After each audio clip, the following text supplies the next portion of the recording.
Welcome back to my channel. আজ আমি গোবিন্দভোগ চালের পায়েস বানাবো, তো চলুন। এখানে নিয়েছি আমি গোবিন্দভোগ চাল 100 নিয়েছি, দেখতেই পাচ্ছেন কত সুন্দর গোবিন্দভোগ চাল। 200 চিনি নিয়েছি।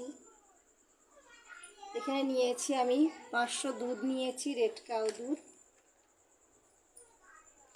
সঙ্গে নিয়েছি একটা গুঁড়ো দুধের পাউডারের প্যাকেট।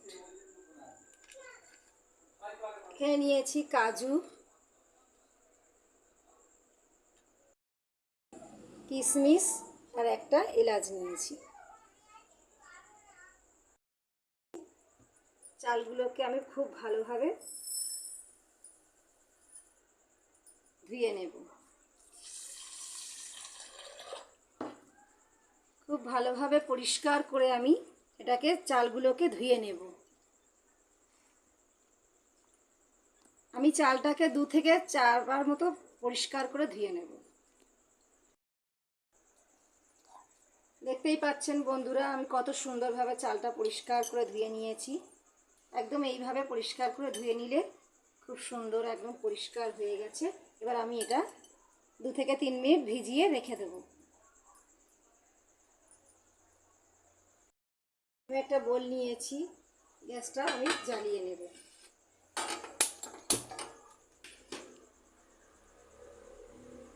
হালকা আছে আমি দুধটা খুব ভালোভাবে ফুটিয়ে নেব।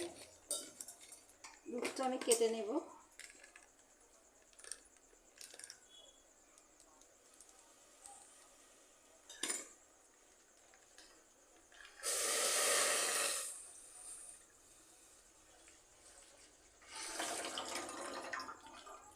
আপনারা চাইলে যে কোনো দুধের দিয়ে করতে পারেন, যে কোনো দুধ দিয়ে করতে পারেন।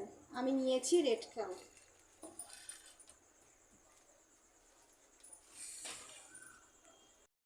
আমি দুধটা খুব ভালোভাবে ফুটিয়ে নেব।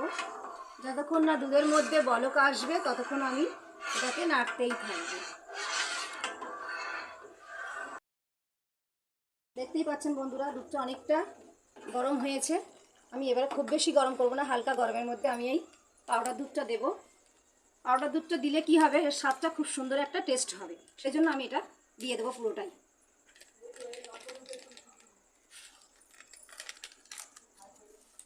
এই 10 টাকা প্যাকেটের একটাই প্যাকেট, আমি এটা পুরোটা দিয়ে দেবো এর মধ্যে।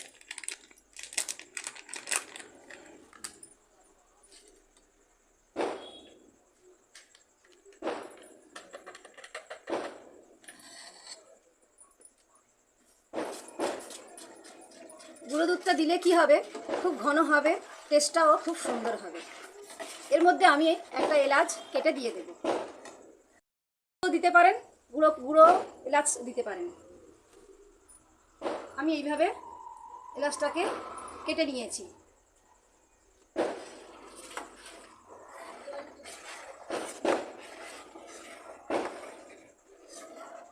খুব ভালোভাবে দুধটাকে ফুটিয়ে নিতে হবে।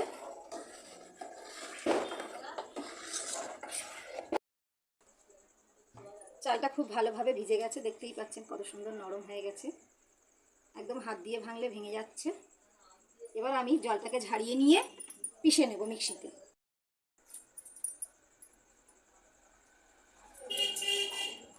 খুব বেশি পিষবো না, হালকা একটু ভেঙে নেব চালটাকে।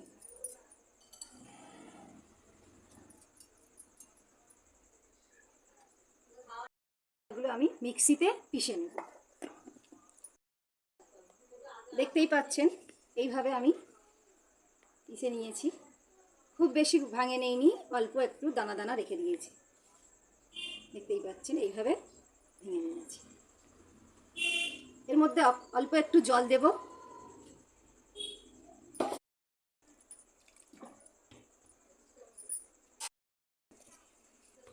এটাকে ধুয়ে নিয়েছি, এবারে আমি দুধের মধ্যে ঢেলে দেব। অল্প অল্প করে আমি পুরোটা ঢেলে দেব।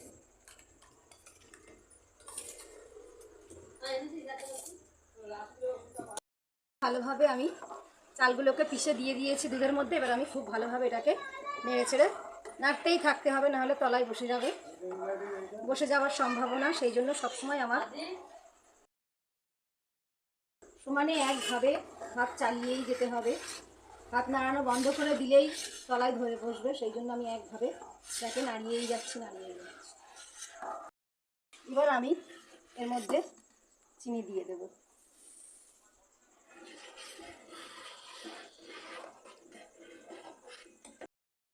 আমার এবার এগুলো ছোট ছোট করে আমি এগুলোকে কেটে নেব। এইভাবে আমি ছোট ছোট করে পিস পিস করে কেটে নেব।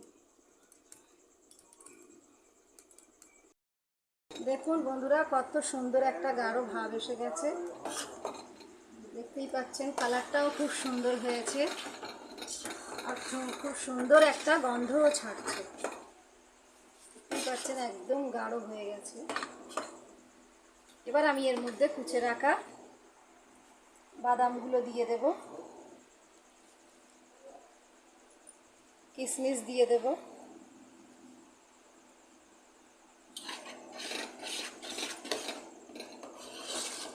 আরও আমি 2 থেকে 3 মিনিট এটাকে ভালোভাবে ফুটিয়ে নেব।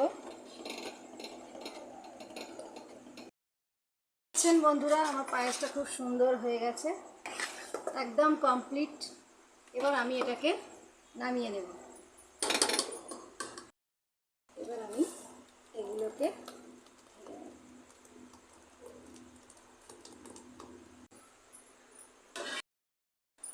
এটাকে সেট করে নিচ্ছি। দেখতেই পাচ্ছেন কত সুন্দর একটা কালার হয়েছে, একদম খুব সুন্দর হয়েছে। এবার আমি এর মধ্যে কেটে রাখা বাদামগুলো দিয়ে দেব, কিশমিশ দেব,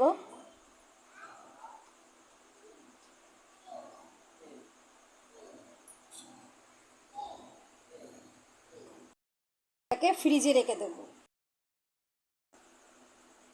আমি এটাকে ফ্রিজ থেকে বের করে নিয়েছি, খুব ঠান্ডা হয়ে গেছে। এবার আমি কেটে খেয়ে তুমি দেখাবে। হ্যাঁ,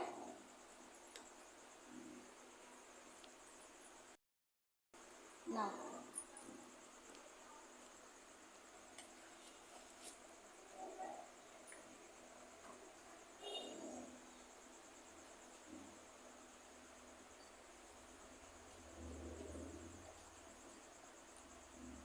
দারুণ।